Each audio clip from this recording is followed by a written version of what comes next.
Hi, I'm Julie Roginsky. You know what's making me a little less salty and actually a little peppery this week? Beto O'Rourke, the guy who's running against Ted Cruz down in Texas.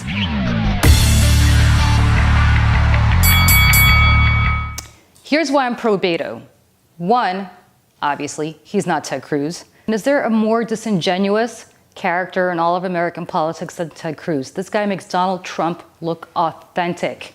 I mean, this is the same man that screamed bloody murder about Trump getting elected, the same man that watched Donald Trump insult his wife's looks, accuse his own father of killing John F. Kennedy, and now is toadying up to Trump every way he can, campaigning with him, and basically being one of his biggest enablers in Congress. So, I mean, Ted Cruz, get a spine, and Mrs. Cruz, let him sleep on the couch for a couple of nights just for that one.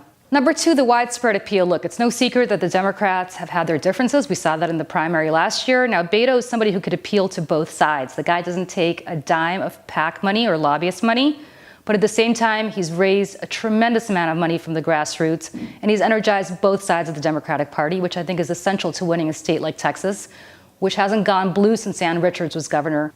Third, the guy's human. He's got his faults. He's admitted to the fact that he got arrested. He had a DUI and a burglary charge when he was much younger. But the thing is, he's been honest about that, which is something that Judge Kavanaugh should just own up to.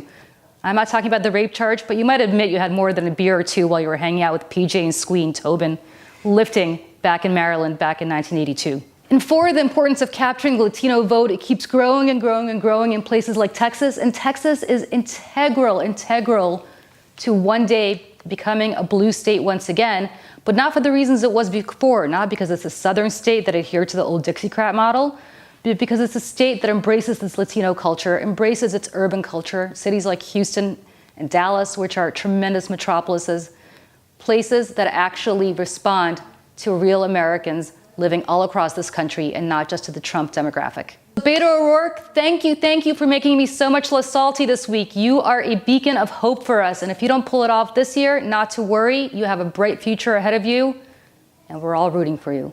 I'm Julie Roginsky. See you next week.